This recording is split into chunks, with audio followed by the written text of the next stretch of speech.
Hi, everyone. Welcome back to the Real Stuff podcast. Today's episode experiments with a little bit of a different format from our others in this series. If you followed me for a while, you know what Lucie for Hire is. That is a YouTube series that I hosted for Refinery 29.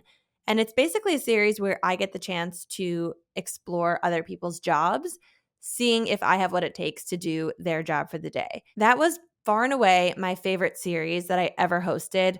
If I were to ever host a TV show, that is the premise that I would love the show to be on. I'm fascinated with careers, the fact that we spend so much of our lives working and everyone has chosen a different path. And I love bringing that to light and getting to share that kind of stuff with you. In fact, I actually took the series Lucie for Hire, I recreated it, changed the format a little, and rebranded it on my own YouTube channel as On the Job with Lucie Fink. And that series still is ongoing on my YouTube channel. I mean, I haven't ever put a pin in it and said that it's over, although I haven't done a new episode in a little while. And now I feel like the podcast is such a good platform for me to basically do podcast versions of Lucie for Hire, where instead of me trying the job, I just get to profile and ask the deepest questions to a person out there who has a fascinating job, jobs that I just want to probe about or that I'm sure you are all curious about as well. When I did Lucie for Hire at Refinery 29, I had the chance to explore some amazing jobs. Big things like being a Ben & Jerry's ice cream flavor creator, being a Radio City Rockette dancer for the day.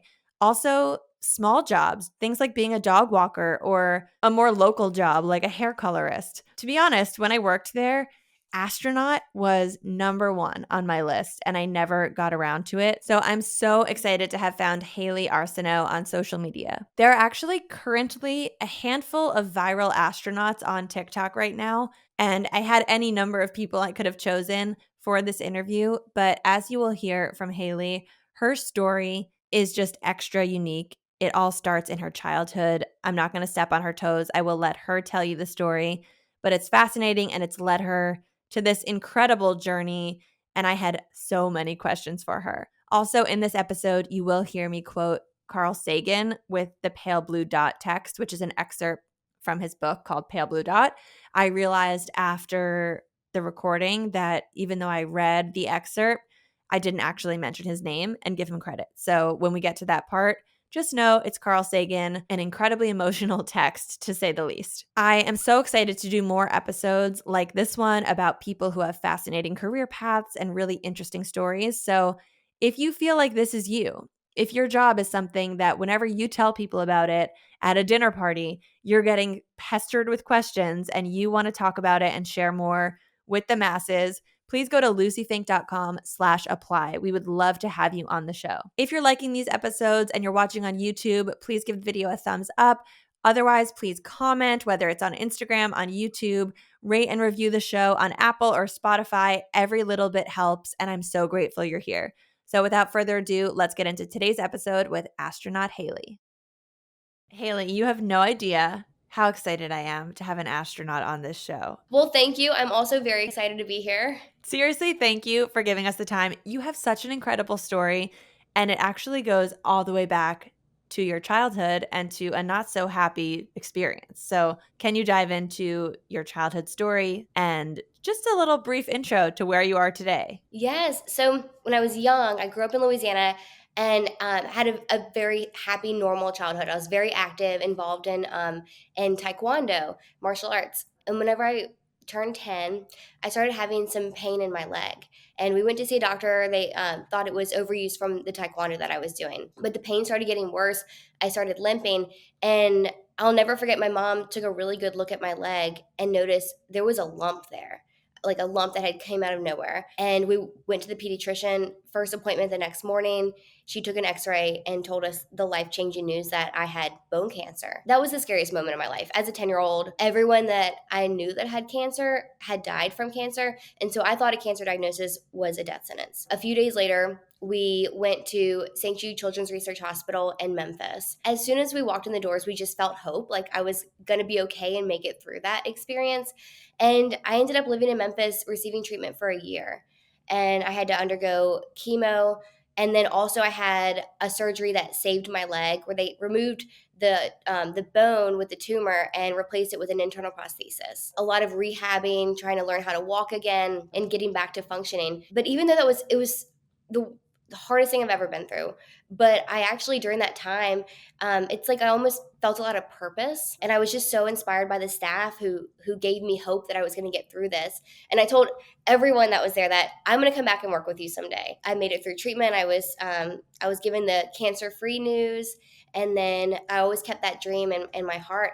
And several years later, I became a PA, a physician assistant, and got my dream job at St. Jude. I never could have imagined that my story would take a very different turn. I'd been working at the hospital for about a year when I get this call from the VP of the hospital. He said he wanted to talk to me about a unique opportunity. And I joined this call, and they start telling me about a fundraiser for the hospital that they wanted me to participate in. And I'd been doing fundraisers for the hospital since I was young, because one thing that's unique about St. Jude is patients and families don't ever get a bill for treatment. So even though my treatment, we estimate the cost was probably in the millions, we never got a bill we didn't have to pay. So I've always done a lot of fundraising for the hospital. So they tell me about there's a new fundraiser, but then it gets weird. They say it's a mission to space, and they want me to be an astronaut and go to space to represent the hospital on this fundraising mission. And so that's when I became an astronaut. All right. A moment for St. Jude, because I actually recently attended a St. Jude gala, Oh, that's and wonderful. I didn't know anything about the hospital until they started speaking. What an incredible center. I mean, as you sort of mentioned and touched on, people come into St. Jude with cancer diagnoses, and St. Jude covers everything from the treatment to the stay there to often the stay of the family, staying at a hotel nearby. All the food, everything that you need during your time there is covered, and the patient doesn't pay a penny. It became my happy place, which sounds weird that a cancer hospital would be a kid's happy place, but I felt like the staff genuinely cared about me. Like they weren't just showing up for a job, that they actually were invested in me as a person. So this person on the call tells you about a space mission. Yeah.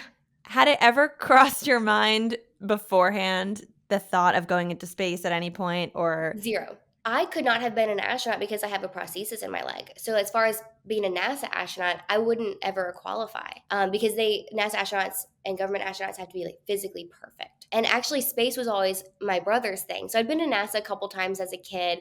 He's actually an aerospace engineer now. He's a rocket scientist. So is his wife. Oh, wow. So they were great resources. Whenever I got this call to go to space, I called him. I said, "Is this safe?" So yeah, I mean, that is my first question. You get this request. Of course, probably one of the first thoughts is this safe? Is it safe? I mean, is it safe for anyone to go into space? And what is the actual, as it compares to something like getting in a car and driving on the highway, how safe is space? And yeah, that was one of my first questions. Well, I said yes immediately, even though I didn't know, but I was just, whenever they asked me, it's like I was filled with this, like, of course I'm supposed to do this. And so I asked my brother, I said, I just got invited to go to space. I said, what's the risk of death, like 50%? And he was like, no, it's nowhere near 50%. It's maybe 1%. And I said, okay, great. And he said, would you have gone if it was 50%? And I said, yes. Like I was so dead set on going. And of course, this mission to space was part of a fundraiser for St. Jude. So can you just talk a little bit about what the mission was? My understanding is it was all civilians. We were the first all-civilian mission to orbit Earth. So that means we were all non-government astronauts. We were all regular people. It's a philanthropist who bought the mission. His name is Jared Isaacman. And because we were a big first, he didn't want to just bring his friends to space. He wanted to bring people that he thought maybe could inspire humanity. And so our mission was called Inspiration 4. There were 4 of us. So he had a seat. I had a seat because we were raising money for the hospital, and the hospital wanted to send a St. Jude ambassador to tell people about the mission. And then my other 2 crew members won their seats through contests. One of the contests was a fundraiser for the hospital. You could donate any amount of money to St. Jude and win a seat to space. Do you know how much that person donated to get that flight? I actually never asked him, but all in all, our mission raised $250 million for the hospital and for cancer research. When you find out that not only are you maybe going into space, but you're going with only civilians, personally, I feel like that would freak me out a little bit more. It's like there's no trained astronaut here. This might be a silly question, but are the four of you actually controlling the spaceship? Are you driving the ship? That's not a silly question at all, and that's one that, like, I had to and I remember whenever I told my mom, like, "I'm going to I got this invitation to go to space," and she said, "Oh, how many NASA astronauts are gonna be with you?" And I said, "None." And there was silence on the phone.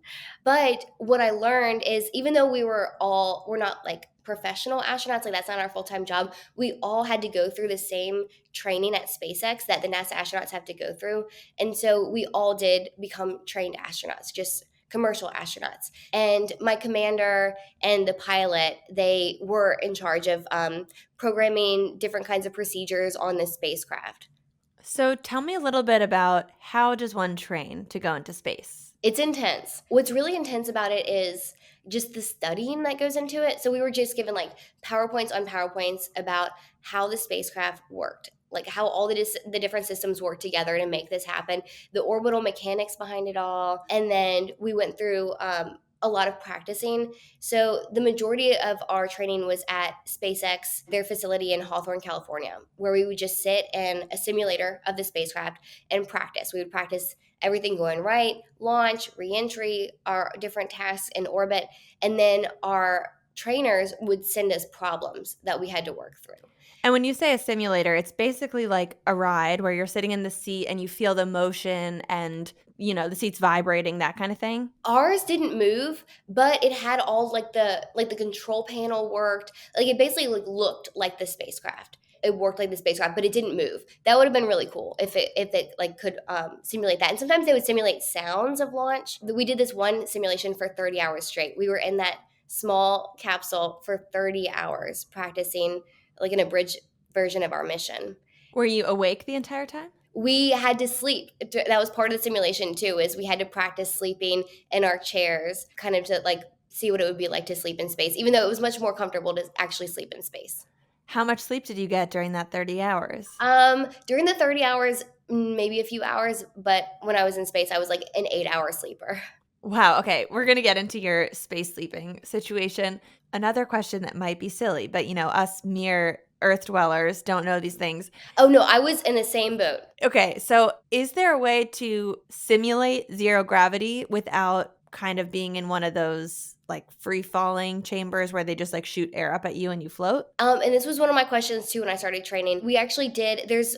It's these zero gravity planes. It flies in a certain way, so basically, like the nose of the plane goes straight up, and then it goes straight down. And whenever it's going straight down, you have like maybe 30 seconds of weightlessness, and it just flies like that over and over, so that you experience getting to float around. So that was part of our training too. And then we had to, on the other side, we had to experience high G forces. With launch and reentry, you're going so fast through the atmosphere that you feel like 4-5 times the normal amount of gravity on your body. And so we had to go on fighter jets to experience like high G forces. How do you prepare not only physically, but mentally to leave the planet? That's a great question. And I think it helps that just I had so much training along the way that was preparing me and making me feel more confident about it. And then with training, I also really learned to trust my crew members and that they knew what they were doing in their respective roles. But it was mentally tough. And I look back and I see that I was more stressed than I thought I was at the time. You mean physically, you notice signs? Yes, like I felt all this stress that I didn't think at the time was stress. Just like kind of like on edge. We knew that we were going on a risky mission. SpaceX they had flown astronauts a few times before us, but there had only been 3 crews that had flown before us, and only 2 of them had come down because one crew was on the space station. They didn't make us do this, but it was something that former astronauts really advised us to do. But we had to write letters to our family in case things didn't go well, and that was the toughest part mentally before the mission, was just getting those letters ready and hoping that my family would never have to read them. Did you feel somewhat, I don't know how to frame this, prepared to maybe die on this mission? I did. And I got my affairs in order. I wrote a will. I sent my mom and my brother all of my passwords. I was ready to take a risk, and I was confident in SpaceX. I had met so many engineers at this point. I knew that they really cared and that they really knew what they were doing. I felt a lot of confidence in SpaceX, but I knowingly took a big risk. And remind us, how old were you when you did this? I was 29. And so I'm the youngest person the youngest American to orbit Earth. Wow. And I look back, I'm like, I was a kid. I mean, that was just 3 years ago, but it feels like I've had a lot of life since then. Now that it's January, the holidays are over, the decorations are all packed away, and we are in that phase where we are just trying to get our lives together again. Michael and I made a joint New Year's resolution for 2025 to really, truly prioritize sleep and not be on our phones in bed. And one easy way we could do that is with the Lofty clock. Lofty is a smart alarm clock that helps you fall asleep naturally and wake up gently. So, no more screens or endless doom scrolling before bed. That really gets me. Instead, you get soothing sounds, calming lights, and wellness content like meditations, breath work, and sound baths. It's honestly like having a little spa retreat on your bedside table. One of my favorite features is that you can set a 2-phase alarm with tones that don't make you want to jump out of your skin. It is the total opposite of those loud and chaotic alarm sounds that you get on your phone. And if you're using the Lofty for your kids, the Lofty Plus Magic Story Maker lets you create personalized bedtime stories. You can add their names in, their favorite stuffed animals, any other details you want, and it tells them a custom bedtime story. So if you're looking to start the year feeling refreshed instead of frazzled, head to buylofty.com and use code all caps REALSTUFF20 for 20% off orders over $125. That's code REALSTUFF20 at BYLOFTIE.com to get 20% off orders over $125. Terms apply, and this offer does exclude bundle packages. Back to your training, obviously this was kind of part of your job because you were a PA and your job was sending you to do this. But just to kind of understand the timeline of it all, when you're in California doing this training and you're getting ready to go, is your work just kind of on hold, or are you kind of back and forth, still working a little bit and training on the side? Initially, when I started training, I was trying to do both, but it just became too much because we were traveling all over the U.S. As we really got into the training, it lasted about 6 months. It was so much studying, and also it was a lot of like working out. We were really trying to get into our best physical shape. It got to the point where I couldn't do it all, and so my work actually kind of made me step away. They were like, "We see that you're trying to do it all, but like you are exhausted. You need to focus on this mission." And so I stepped away from my job for about 9 months and just focused on being an astronaut. Speaking of the physical labor that goes into this, not only are you the youngest American to go to space, and not only was this the first all-civilian orbital space mission, but you are also the first astronaut that has a prosthetic.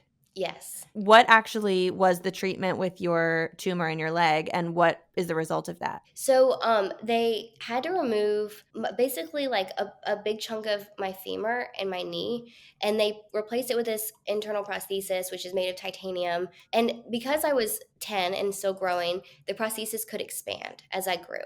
But it's actually broken a couple times over the years, and I've had to have the whole thing replaced. And so I was so worried during training that something would happen to my leg and I wouldn't be able to go to space. Like one thing that we did for training was we climbed Mount Rainier as a crew.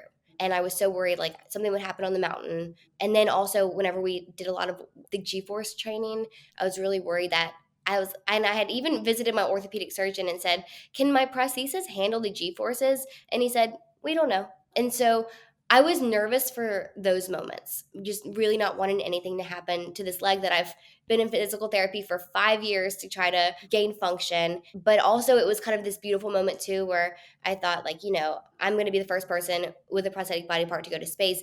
What an incredible way to open the door for so many people like me. Can I ask you, in general, how your body fares in stressful situations, or even just in situations where there's a lot of movement or you're maybe getting lightheaded and dizzy? And the reason I ask this is because I find, I'm very interested in space. I think I could say all I want. Oh, I would love to go to space. Oh, However, my body, I feel like, would not do well moving at that speed, or sometimes I'm just nauseous sitting in a car. I feel like going literally out of the atmosphere might cause a little bit of, I don't even know. Like, I feel like exiting the atmosphere might disrupt my equilibrium. Well, that sounds normal. Did you feel like it was the training that helped and a lot of mental work to kind of calm you to get to a space where your body could actually tolerate this? Or are you just normally okay with motion and a lot of things like that? I will say I love roller coasters. And a lot of it also kind of like mentally is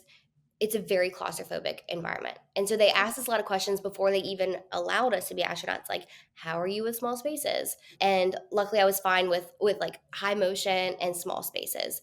But actually one thing that I've learned through training is people who get motion sick on Earth might not get motion sick on space and vice versa. I'm one, I don't get motion sick on Earth.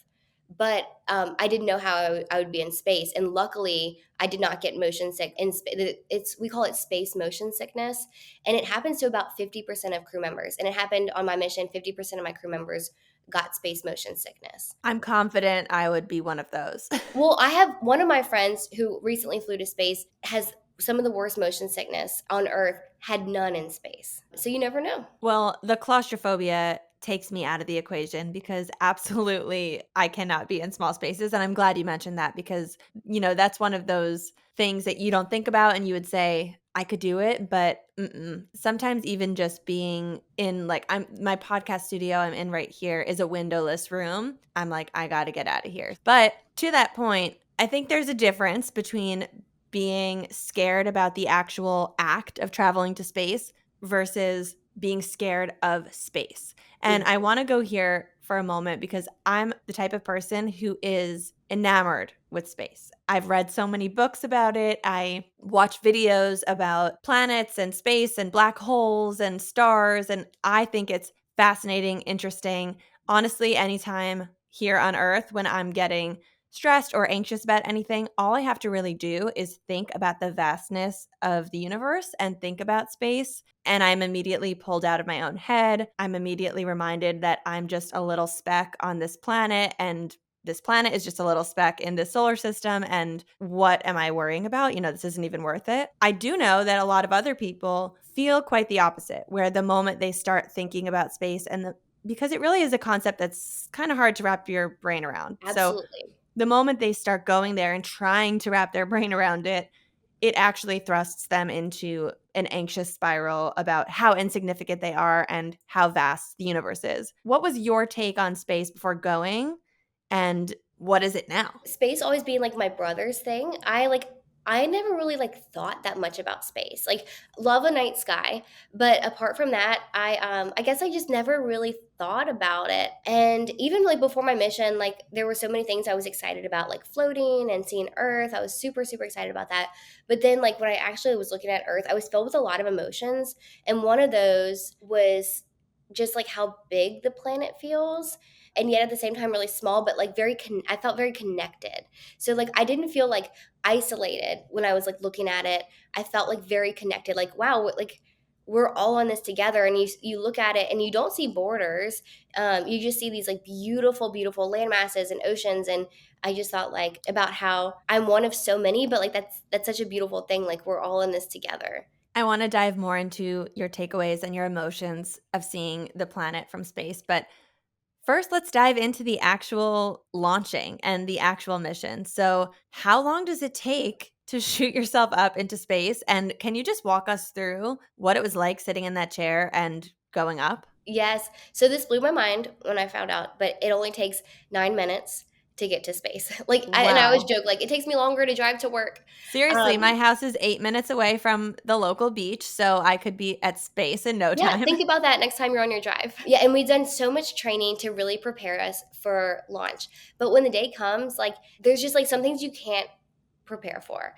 And a lot of that is the emotional mental aspects. And we had done a dress rehearsal a few days before we launched, and I was so worried that I was going to be nervous, which is funny. I was anxious about being anxious, and even on the dress rehearsal, whenever I had to fake say goodbye to my family, I just started crying uncontrollably. And I was like, how am I going to do this for real? How am I going to say goodbye to my family, knowing that I might not ever see them again, and that I'm putting them through so much stress? But we had a really good talk after that, and my mom said we're just happy for you. Like we are not worried. And maybe they were hiding it a little bit for my sake, but she was like, I have a lot of trust in this mission that things are going to go well. Like, don't worry about us. And then when the day of launch actually came, I remember I got great sleep before my launch, and then I woke up that morning and said, I'm going to space today. And then I said that to myself, and I was waiting for this like rush of anxiety, and it didn't come. And then I was like, well, maybe like when I put on my spacesuit, like maybe that's when I'll get anxious. That came. I wasn't anxious. I said goodbye to my family. There were no tears. We were just like very excited. Like the energy was so palpable. We were all just so excited to be going to space. And then we sit in the spacecraft for 2.5 hours before liftoff because they're having to fill the rocket with fuel and do like last minute checkouts. And I kept like waiting. I was like, surely I will be nervous during this time, and it didn't come. And then they start counting down from 10. My exact words were, let's fucking do this. I like shouted that like just like a few seconds before. So they count down, and then all of a sudden we feel this big jolt, and then I hear this like whooshing sound, and we start feeling the gravity on us. But it was such a smooth ride. I couldn't believe how smooth it was. Launch is pretty dynamic in those 9 minutes. Like there's different phases of it where at some points like we're feeling a lot more G-forces than others, and there's different phases of the rockets that get kicked away during launch, and like those moments feel really dynamic, and there are certain points that are really nerve-wracking in launch. But I was just so excited, like so happy.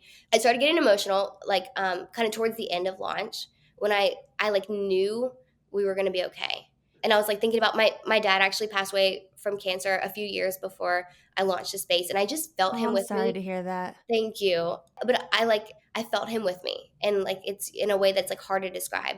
And I like my eyes filled with tears, but because of the G-forces, the tears were like shooting back in my hair like torpedoes. And then all of a sudden it was just total stillness and total silence. And my straps began floating, my arms began floating, and we had made it to space. Wow. First of all, the power of a dress rehearsal to get out all those jitters. I mean, Yes. that's incredible.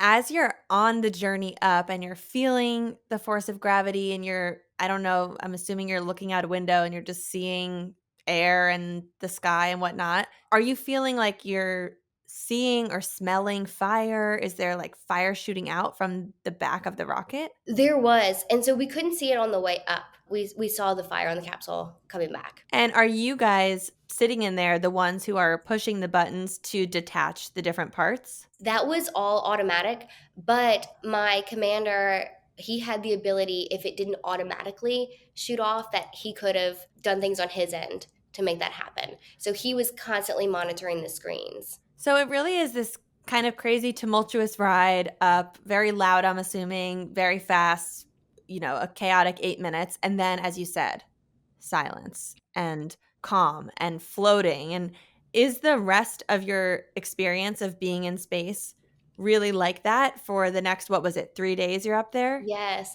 For the most part, yes. We did have like some issues come our way. Like on the first day, an alarm went off. They were concerned maybe there was smoke in the capsules. Like it was like the fire alarm. So that was a scary moment. And then quickly they realized it was just a false alarm from one of the detectors. But when that alarm went off, my heart sank because a fire in the capsule in space would have been absolutely devastating. Just so that I understand, if something like that happens, obviously there's nothing to do. They trained us that like we would get in our spacesuits because we wear spacesuits for launch, for reentry, and if there were any emergencies. So they trained us that we would get back in our spacesuits and like try to come home and land in like a random ocean. It could be anywhere in the world, but that it probably wouldn't have a great outcome. And then there were also moments like 2 of my crew members got sick. That was half my crew. And I was the medical officer. So I was in charge of the health of my crew in space. And so I had to give them shots in orbit. So that was like a kind of chaotic moment where I just was, trying to do something that is a lot more challenging in zero gravity than on Earth.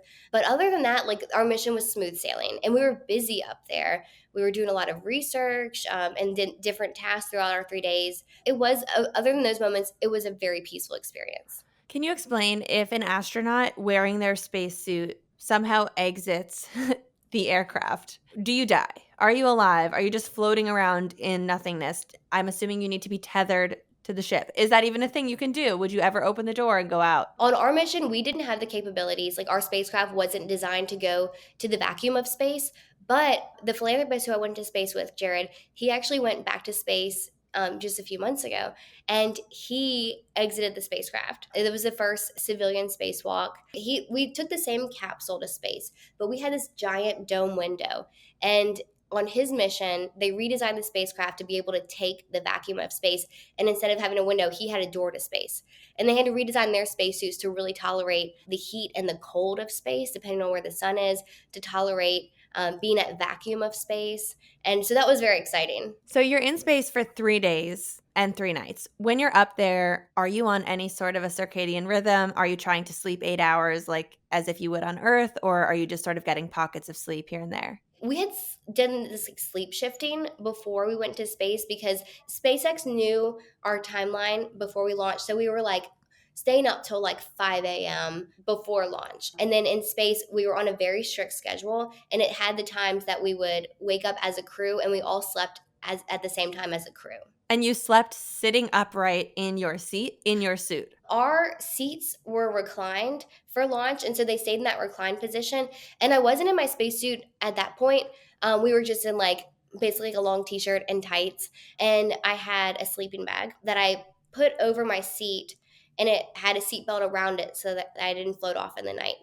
And but there was a couple things that were just like weird to get used to. One is you don't use a pillow because your head's not resting on anything; it's just kind of floating there. I thought that would be really weird, but it was fine. Probably really good for your bones to sleep in space. Maybe so. No pressure. I will say I had some back pain in space because my spine had been in gravity my whole life. All of a sudden it's taken out of gravity and it just starts stretching. And so I was having some back pain. But yeah, overall I really slept great. You know, sometimes when I go to a new place, like I'm taking a trip, I go to a hotel, my first night in that new place is a little rocky, a little hard to sleep. I have a little bit of anxiety. I'm not familiar with my surroundings. I cannot imagine I'm trying to go to sleep and I'm thinking, well, I'm actually not on the planet right now.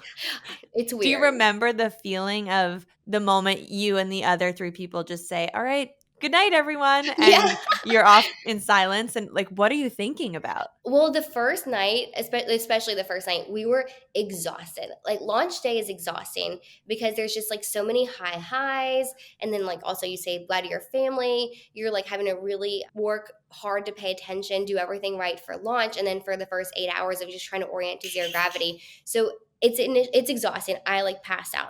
It was kind of weird. Just like it was like almost we were camping. We were all in sleeping bags. We were in a small space together. It was kind of like we were like on a camping trip.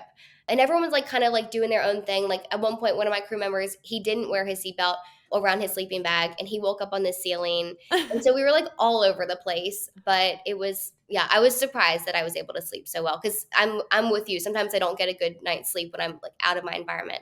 But I tried to like copy some of my sleep habits at home. Like I wore an eye mask. I had uploaded Schitt's Creek, which is one of my favorite shows, to my flight iPad. And so I just put in my headphones and fell asleep to Schitt's Creek. Wow, Schitt's Creek made it to space. It made it to space. I have DM'd Dan Levy and been like, hey, you're in space with me. That's amazing.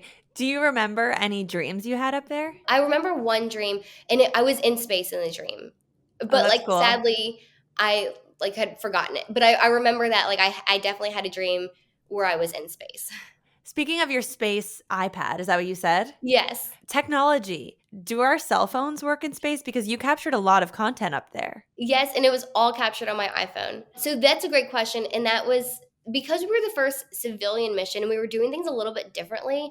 So we brought up iPads, and that was mostly like it had all our procedures. That was more like for working. They did put our favorite shows and movies on there. But also we brought iPhones. And like one of the only rules was it had to be fresh out of the box because I learned that it has a less chance of catching on fire the newer it is. But other than that, it was just an iPhone 12, and we all had them. They had to add USB cords to our spacecraft because I don't think iPhones have ever been flown before. I think iPads had, but never iPhones. And so all of the pictures and videos I got in space were from my iPhone. And we had a nice camera, one of the fancy ones. I didn't really learn how to work that, and I loved the simplicity of just using my iPhone. But we didn't have self service and we didn't have Wi Fi, which honestly I was really grateful for because I could just disconnect from Earth and just really be there experiencing space. Right. So you can use all of the built-in functionalities of the phone, but you're obviously not posting Instagram stories or texting anyone. Exactly. And also, I will say that the phone was confused about which way was up. And so when I got back to Earth, I had to move the orientation of a lot of my pictures and videos. We also flew Apple Watches. So some of their features didn't work in space because it didn't know which way was up. Were you able to communicate with your family from space?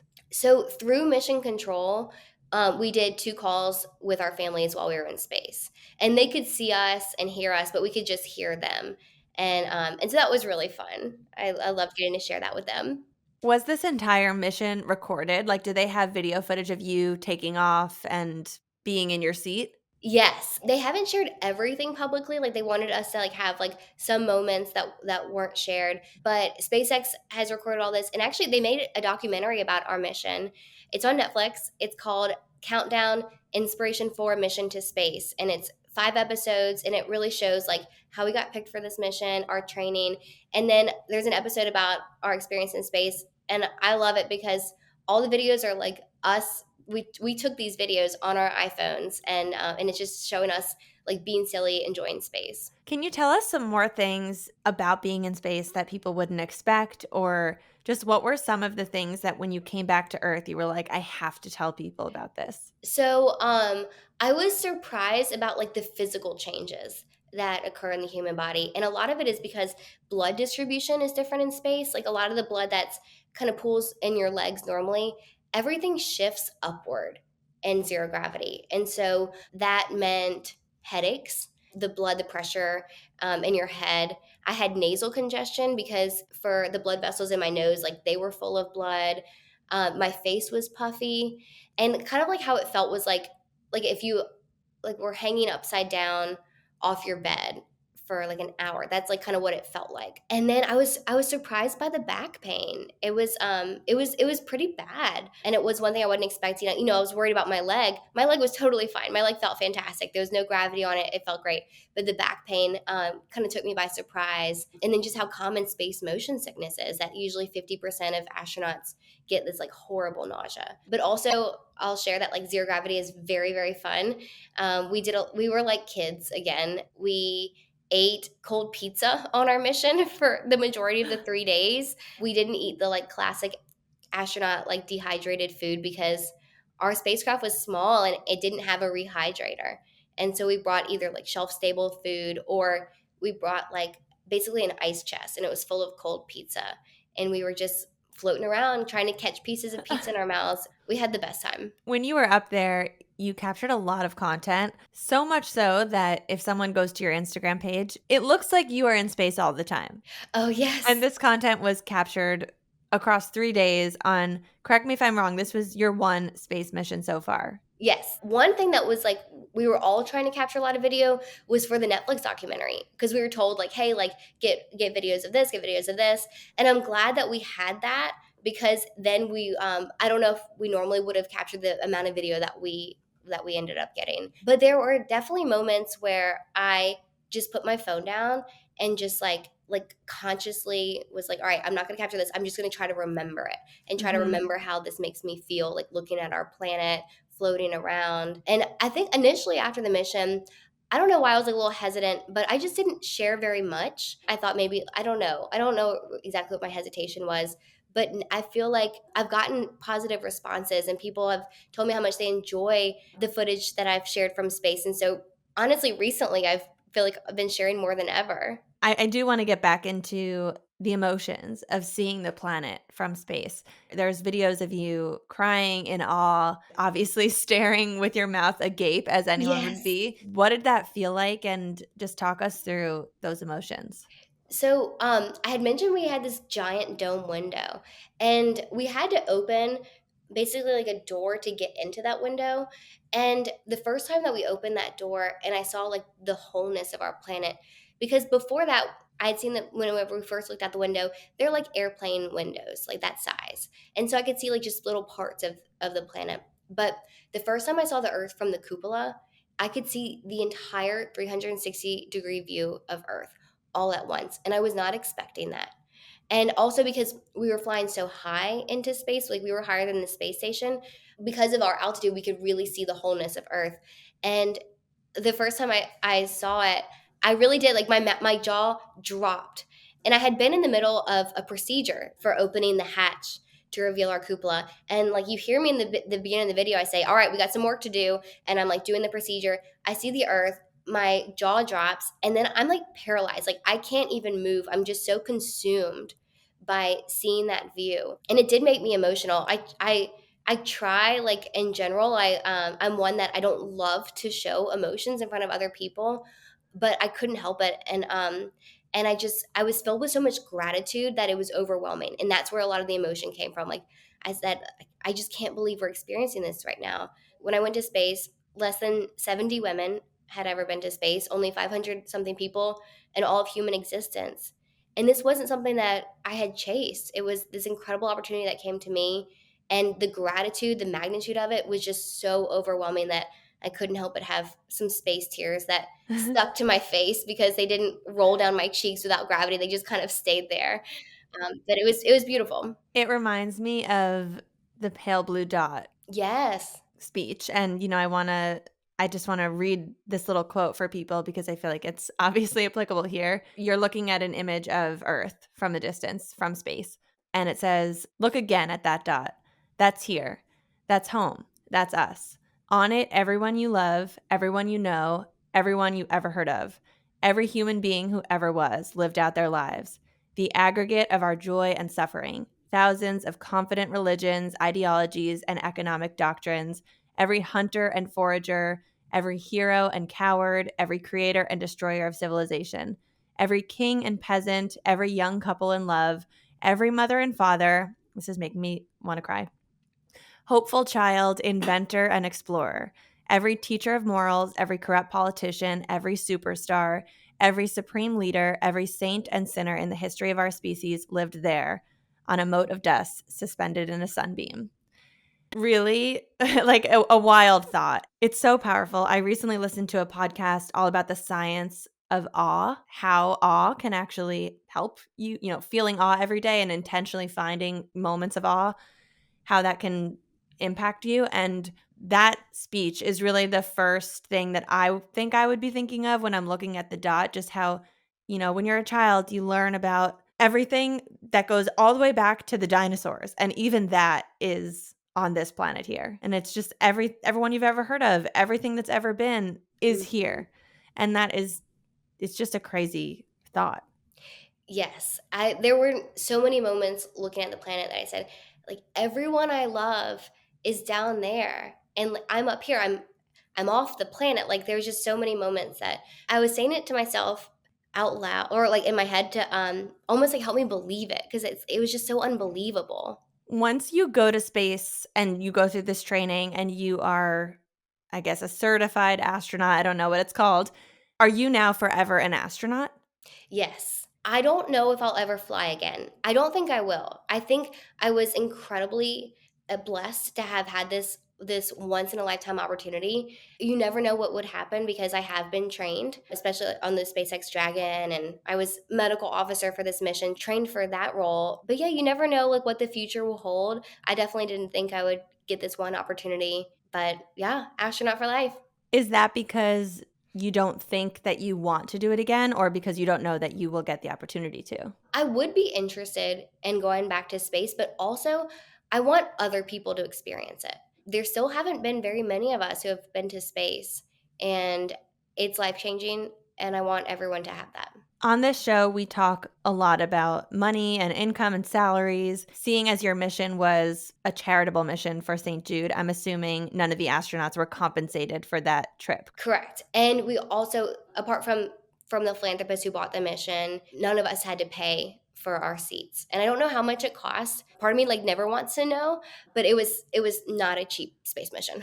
So, are there people right now who are paying and just going up into space? Yes, and there's different ways to do that. So we had an orbital mission, and the orbital missions are much more expensive. It's usually a several day mission, and that comes with a lot of training. Like ours was 6 months of training. A more accessible way to go to space are these suborbital missions, and these are more common. They're launching more often. They also train, but maybe a week, and it's a same day mission. So that they come up, they come back down, and so there's different ways to go to space now. There's two suborbital companies. SpaceX is an orbital company, and it's this number is just going to be growing. We're going to see more and more people fly to space. You guys, winter is brutal when you have little kids. We have just been in and out of sicknesses here for weeks now. It happened later this year than it did last year, so I thought we weren't going to get it, but we are not immune. And I cannot express how useful the Navage baby products have been for us. When babies get stuffed up, they can't blow their own nose yet. It is so sad to hear them congested. And the Navage baby aspirator and inhaler are game changers for helping clear out those passageways so that they can breathe a little bit easier. No more sucking snot out manually. This aspirator has a gentle suction. It clears mucus easily without the mess or the stress. The collection cup is 40% larger than other brands. It even plays calming music and has colorful lights on it when you're trying to use it. Truly, anything that makes your baby less squirmy is a win when you're doing this. So I absolutely love this feature. Plus, it's rechargeable and dishwasher safe, which makes cleaning it so much easier. We've also been using the Navage baby inhaler. Usually we use that before the aspirator. So you just twist the top and it gives you a quiet, continuous mist of drug-free saline that breaks down congestion and soothes your child's upper respiratory system. I even hold it in front of my own face and use it on myself because it's great for loosening things up in there before I blow my nose. Parenting is hard, but these tools make it a little bit less stressful during this time of year. So head to navage.com/realstuff to order the aspirator and the inhaler today. You will get full product details right there on their site. Trust me, you will thank me later. Again, that's navage.com/realstuff. Don't wait, order now at navage.com/realstuff. Knowing what you know now about NASA and SpaceX and space missions in general, and now knowing a handful of actual astronauts, do you have a handle on what kind of an average astronaut salary is for someone who is going to space repeatedly? For NASA, I actually don't. They are government employees. I don't know how much they make. I would hope they're well compensated because it's tough I mean, training you're for risking your space. life and Yes. you are, I guess, for the sake of humanity to try to further our research and our understanding. Their time spent on the space station is usually 6 months. Some do 8 months, and that's tough work. You're in a floating laboratory. You're doing research every day, and then there's like also like the emotional part of you're away from your family for 6 to 8 months. You're away from so many beautiful parts of Earth, and so I have a lot of respect for the NASA astronauts who make those sacrifices. Onto the topic of money and careers, you go to space, you become an astronaut, and then did you go right back to being a PA at St. Jude? I took a couple months. I was still doing some ambassador work during that time. So I was doing interviews, telling people about our mission, and also asking people to join us in our fundraising efforts. So I took a couple. I took a couple months, and then I went back to my PA job. And I just remember being terrified, like because I had been off for 9 months, and saying like, I hope I didn't forget how to do this job. But it was really exciting because I remember the first day I went back, my patient was a little boy. He told me he wanted to be an astronaut, and I said, "Great! I have some pictures and videos on my phone to show you." Wow, what a lucky little boy to get you as his PA. My understanding is that you've evolved your career into now being a speaker and now you're an author. Hayley has a children's book called Astronaut Hayley's Brave Adventure. Actually, I have to tell you, it's just too much of a coincidence. The illustrator of the book is named Lucie B, Hmm. spelled the same way I spell it. Yes, she's incredible. Tell us about this book and just about how your career has changed now. So, having had this experience that so few people have had, I felt like I couldn't just keep this to myself. I felt like it was part of my duty to share it with people. And also around the time I was going to space, I had people reaching out to me and saying like your story has of overcoming cancer has inspired me to do like XYZ, or like your bravery in going to space has inspired me. So I wanted to share my story. And I started speaking after the mission, traveling as a keynote speaker, but also I've written books. So I wrote a memoir, which is called Wild Ride, a memoir of IV drips and rocket ships. And then I came out with a young reader's version of that. So that's for ages like 7 to 13. It's also called Wild Ride, my journey from cancer kid to astronaut. But I'm also super, super excited for this picture book that's coming out in February to share my story with the littles. And this story is it's inspired by my own journey. Like this character gets sick and she has to be really brave, and then because she's been so brave, they ask her to go to space and become an astronaut. And it's just like Lucie did such a beautiful job with the illustrations, and I think it's just a great message for kids that you can be scared and brave at the same time. We will put the link for all of that, but specifically the children's book in the show notes, and I will be buying it immediately for my 2 kids. I'll be They will sending it love to that. you. No, I want to buy it. I want to support you. I want to support everything you're doing. Well, thank you so much. I'm so excited for this one. Not to compare being out in space to being at the Eras tour with Taylor Swift, but I do have to say that was my most recent, excitement that I went to. That's And so exciting. Which one did you go to? Toronto. Oh my gosh. Coming home and returning from the Eras tour, I mean, it almost felt like I was re-entering Yes. Earth. And I remember feeling, I was walking through CVS. I had to go pick something up. And actually, Taylor was playing on the radio in CVS. And I'm walking through just having this almost otherworldly feeling of, I wonder if other people here know that I was just at that amazing event. Or, I knew nobody knew, but I almost had this feeling of like I have this little secret inside me that I was just at this incredible event and just had this amazing experience that none of these other people here are privy to. And I cannot imagine how that feeling would translate to re-entering Earth and then going to Trader Joe's and walking through the aisles and just feeling like I wasn't here. I was not on the planet. Like it's Left Earth. people like to rave about their recent vacation they went on, or, I went here, I went there. You literally went off of planet Earth. How do you, I want to hear about re-entering, but I also just want to hear how you felt coming back and if it changed sort of how you go about your day-to-day life. It's so funny you like gave that example because that is how I've thought about things. And I, especially when I'm in a big crowd, I think like I'm the only person in like maybe at a stadium or something. I'm the only person who's been to space out of all these people, and those are the moments that it just like puts it into perspective for me in a different way. But it just fills me with that sense of gratitude all over again. Like I can't believe I had this experience, and it's that's stuck with me. I think that is one of the things that in my day-to-day life has changed, just this like profound sense of gratitude. And also, when you see the earth, it's so beautiful, and you really think like, well, that's our only home. We really need to do everything we can to protect earth.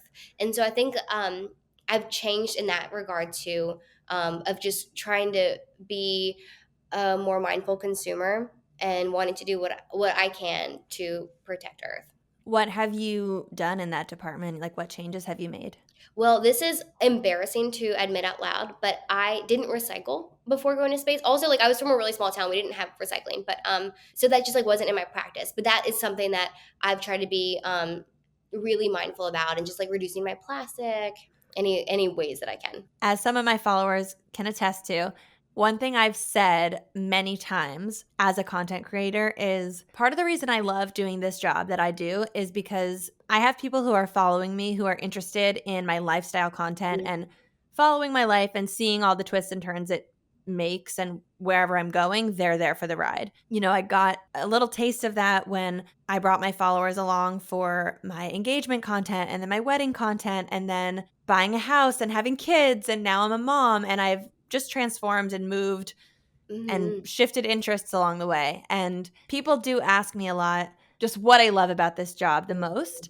And really my answer has always been, I just love that I as a person can follow my interests, and whatever it is I wake up tomorrow and I'm excited about, I can go chase that. And as long as I'm creating content about it, turning it into a YouTube video, talking about it on my podcast, whatnot, people will come along. And the thing that I have continued to say out loud, which I'm curious which of my followers have heard this from me because I've said it in YouTube videos, I've said it in podcasts, is if I wake up tomorrow and I decide I want to be an astronaut and I'm going to do astronaut training, my followers will be here with me. And I think there's always been something in the back of my mind that's been so fascinated by that. I feel like that is just the most out there career path, the most out of this world thing you could decide to do. And truly just such a special experience to have. And you're right, standing in an arena, looking around at all the other people, you should feel blessed and special that you've gotten this amazing experience because it's unmatched. Thank you. It's something that has definitely stayed with me. And also, I love what you just said. And I think that just really speaks to you, that you create content that's so genuine that people want to follow along and support you through all of life and the changes. And maybe you will go to space. I think that's the door has been opened and more people will be going. More and more women will be going. And I would be very supportive of your astronaut journey. You know, if I ever need training, I will contact you first and foremost, and maybe I'll get the chance to go if they make the spaceships a little bigger, a little less claustrophobic.